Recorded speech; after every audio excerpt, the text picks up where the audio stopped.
Hello everyone, today we have Darkflame Cleft 18 as a Master of Harmony Brewmaster Monk. Shout out to Grumzer, who's the key holder, Crazy Rogue DPS, thank you for the invite. And this is a route, it kind of deviated a little bit from the route I normally do, just because we didn't pull one Overseer during the first part.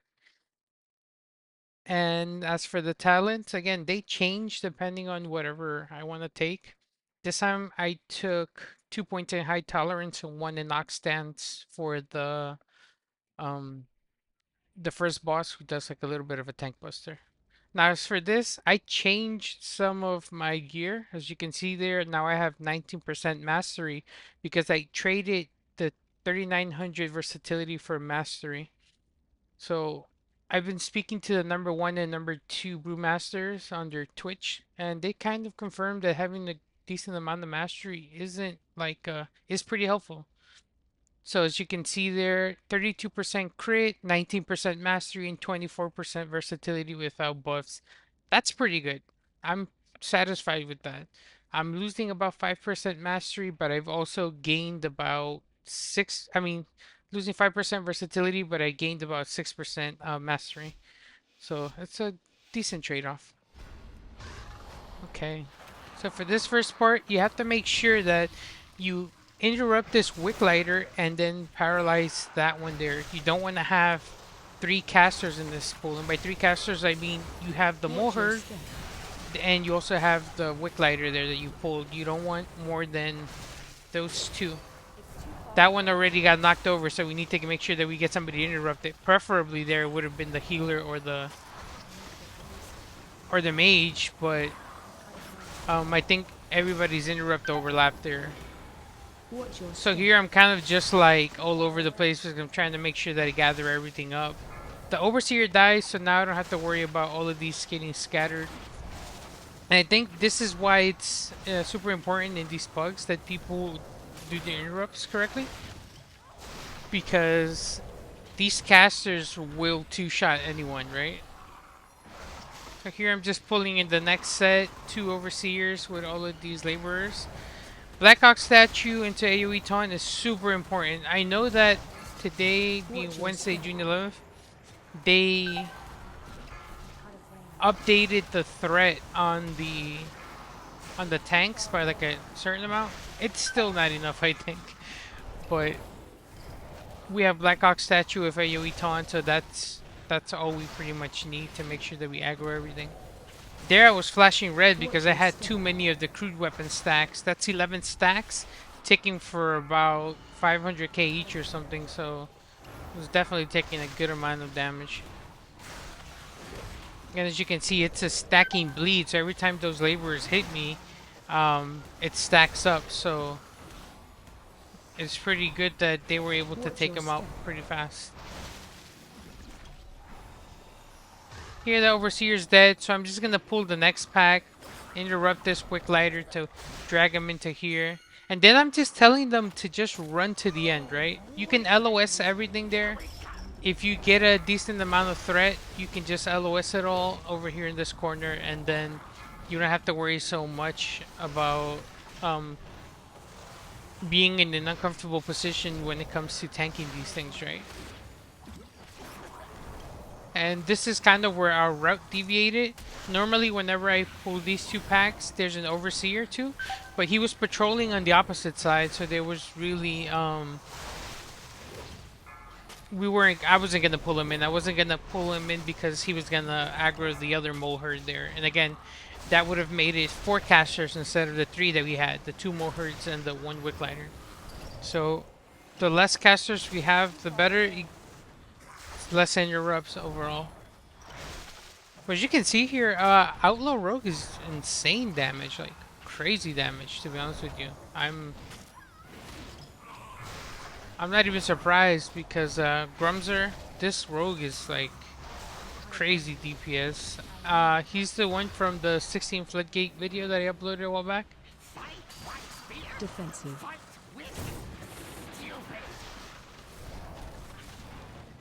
And that Rock Buster ability that Waxbeard did is the reason I took Oxhand. Just trying to make sure that I don't get one shot or anything in case I don't have a defensive. Just drag Waxbeard into the minecart. Here, this boss, we kind of run into some difficulties with it, right? As you can see here, somebody's gonna die. I think our rogue didn't dodge it in time, and he gets hit. He takes a good amount of damage. Get instant vivified to help top him off.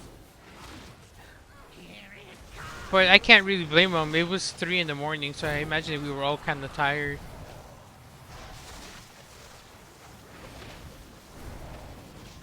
Defensive. There, I'm dropping the Ring of Peace just to keep all of the laborers. There, the rogue got run over by the cart. That's what happened, sadly. But I think somebody had cables,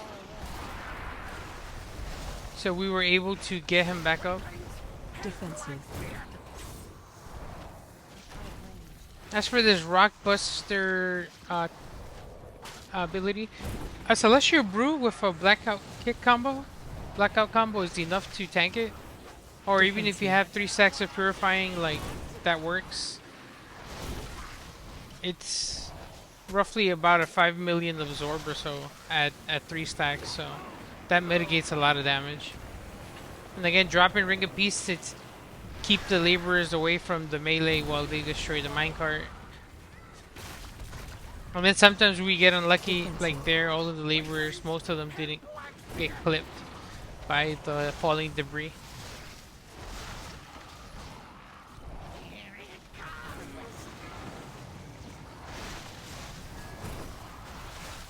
Defensive.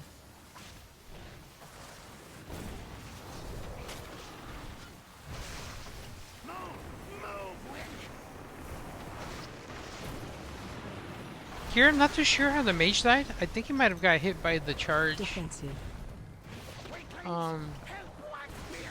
Wasn't really paying attention. That or the stacks, but again, we managed to get it down.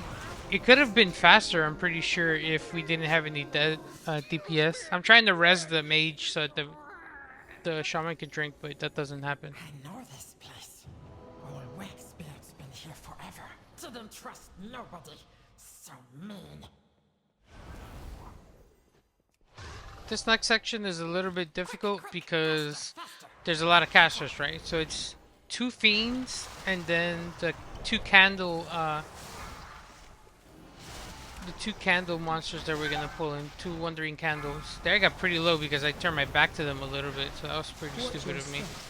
But I'm going to pull in the next candle, wandering candle, as soon as I see that the quenching blast on the first one goes off. And just because, again, you don't want the quenching blast to go off at the same time, right? Watch your step. So it's a bit difficult because the 2 fiends do explosive flame, that's AoE. The wandering candles do quenching blast, that's AoE. So it's like a lot of healing. This shaman is really good though, never doubted them. We've timed other keys before, but that was a long time ago, probably like 14s or something. I do remember that name. Watch your step. But as soon as you see that the candles are low, you pull in the next pack, and then you just keep it going. I'm not too scared because I have a Celestial Brew at 6 stacks that I can use if I need a defensive. Watch your step. If the rogue dies, I think he got stunned there in the middle of the packs. He was DPSing too hard. But yeah.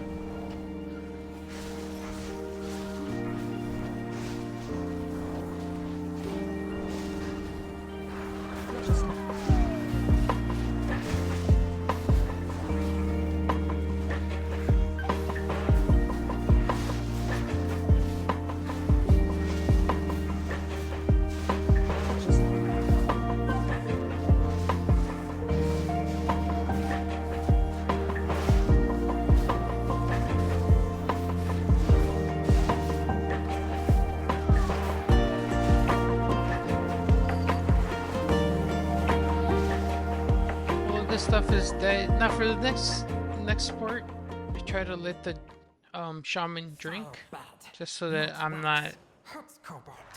going ahead too fast. But Black Ox statue works to help gather them. Again, because they aggro the statue, they run to it and they don't cast immediately.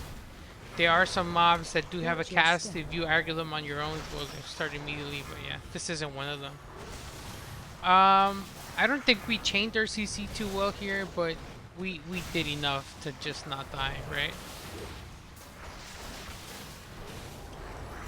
I'm just trying to make sure here that everything is good. I'm trying to pull this last fiend. I just noticed that we pulled it in a little bit late, so it's gonna die a little bit late. Watch your step.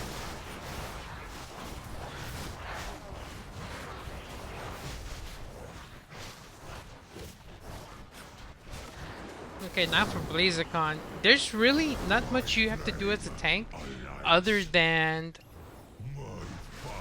just make sure that you're always constantly in melee range, right?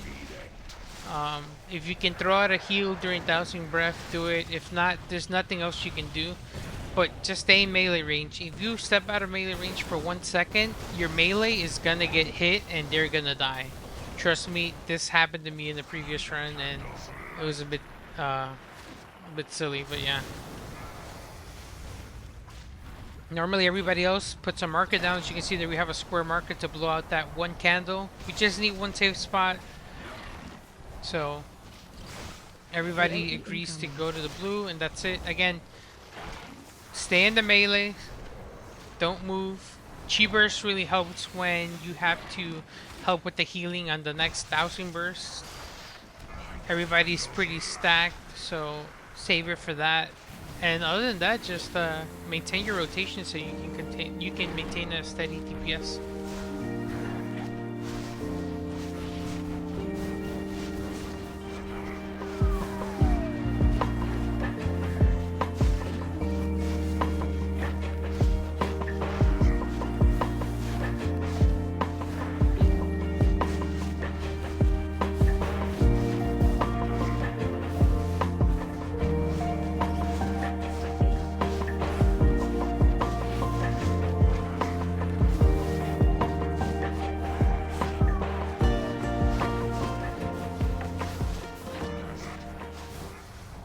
Saw there our healer died. I think he took damage from the dot on its last tick as he was doing Dousing Breath.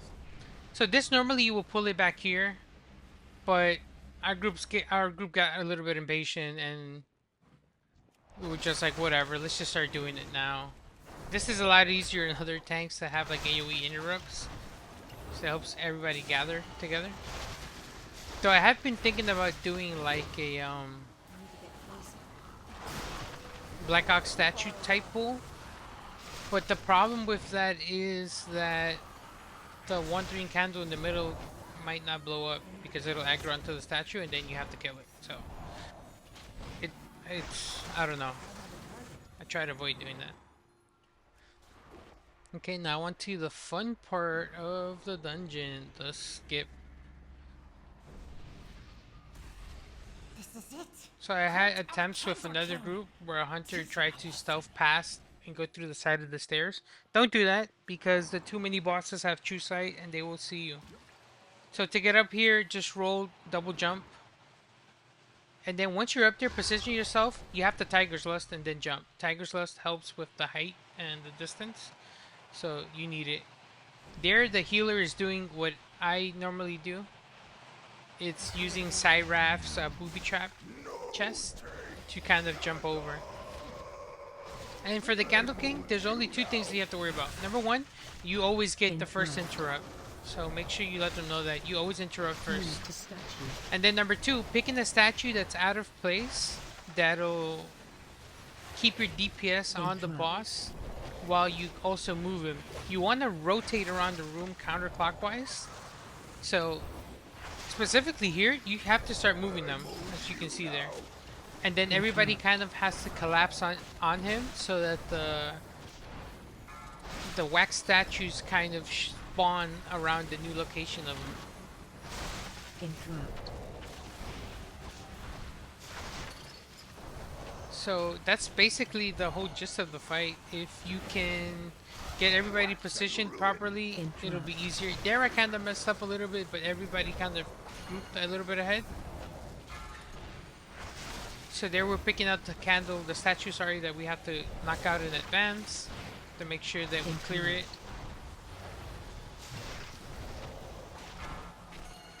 I had a group where somebody kind of trolled. If you're a DK or if you have a DK in your group, tell them not to AMS when they have that that purple circle debuff, because the cast won't go off, and the statues won't disappear. They're bad camera angle, but I knew which one I was trying to get and I got it.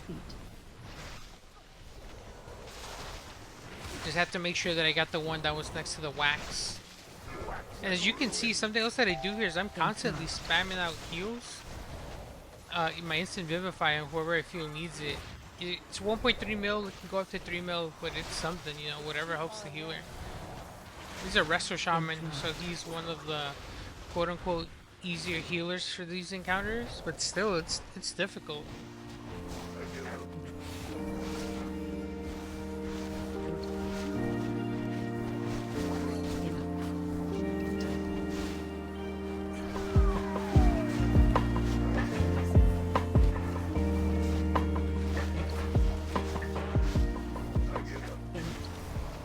And then here gets spicy. Our 2 DPS probably ran out of defensives, and our healer was kind of low on mana, but able to get a touch of death on it just to kill it. So 6 deaths for an 18. Kind of crazy, but still, we managed to pull it off because the DPS was insane. I mean, everybody here was pumping. So this is where it gets a little bit difficult. Do this in 2 pulls or 3 pulls. Do not rush, right? So always make sure that you get enough hits on the horrors, just because you have to make sure that those aggro onto you. So I'm trying to pay attention to where everything else is going. It helps if you aggro everything at the edge of the minecart so that you can Ring of Peace those little ones out, right? You need to make sure that the big creeper isn't being tanked on top of all of those little ones, because they will buff them up, right? So there I'm just trying to run ahead with all of this stuff to continue pulling. Again, just making sure that we keep the cart constantly moving. Here I know that I'm not in too much danger because I have a candle that had about 16 seconds left of flame. But the only problem that I ran into was I didn't manage my rolls and my movement speed correctly. So I'm constantly having to move around. Black Ox statue into AoE taunt to make sure I get all of these. But again, you need to make sure that you're always standing in some type of light. The problem here that groups have sometimes is that the DPS aren't getting candles, right? If your DPS aren't getting candles into the cart, it shrinks the size of the fighting area, so it makes it completely difficult for you to tank all of these, right? So there I'm just trying to drag them out a little bit to position them back inside to make sure that they're nowhere near any of those little bodies. But it kind of doesn't work out. I'm tanking them over the big bodies, and it's just like, it's a mess. So it really helps if you can maintain some type of coolness here, like not be too crazy.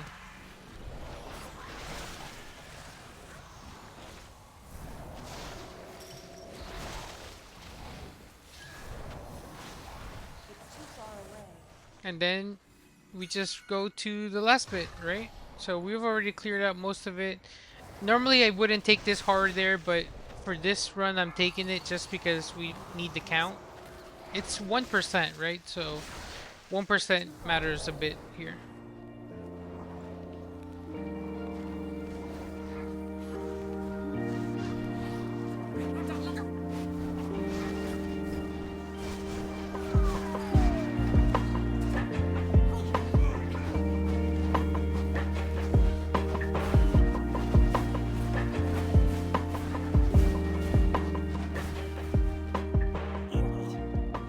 Okay, so this I let my healer know that it was going to be a kind of a big pull, 3 creepers.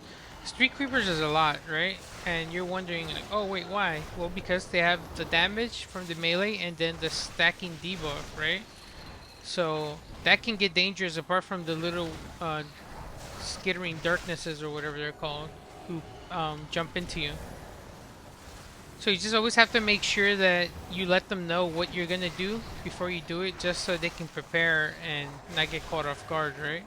So again, constantly just moving these around so that um, they don't get empowered by those little ones. Here I'm taking a look at the count, and I notice that I'm gonna be missing some, so I need to take an extra creeper and some little ones, right? Crackling Jade Lightning. Try to not give him my back so much so that we're okay.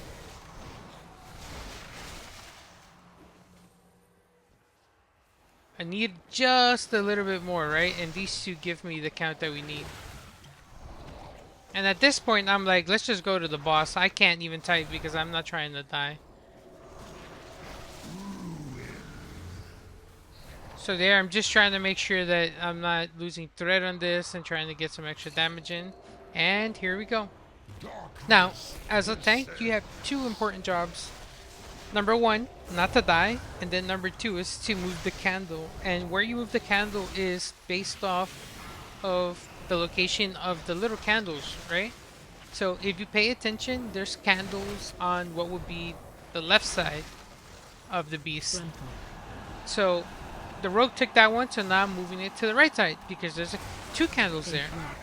When he does the AoE, it's closer for the DPS to move to the candles. As you can see there, the mage takes one of the candles and the rogue takes the other one, and they bring it back in. If I would have placed the candle on the side where there were none, it would have made it difficult for them to fetch out the candles, right? So just move it to the side where the candles are at, pay attention for that, and you're good to go.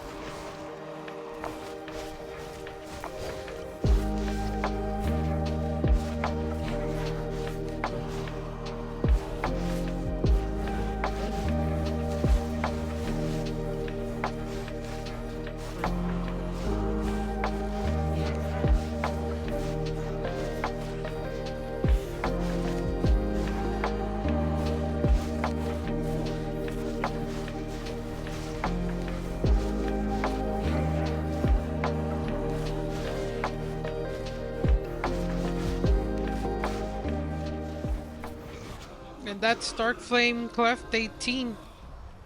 It's supposed to be one of the easier dungeons, but man, it took me a while to get it.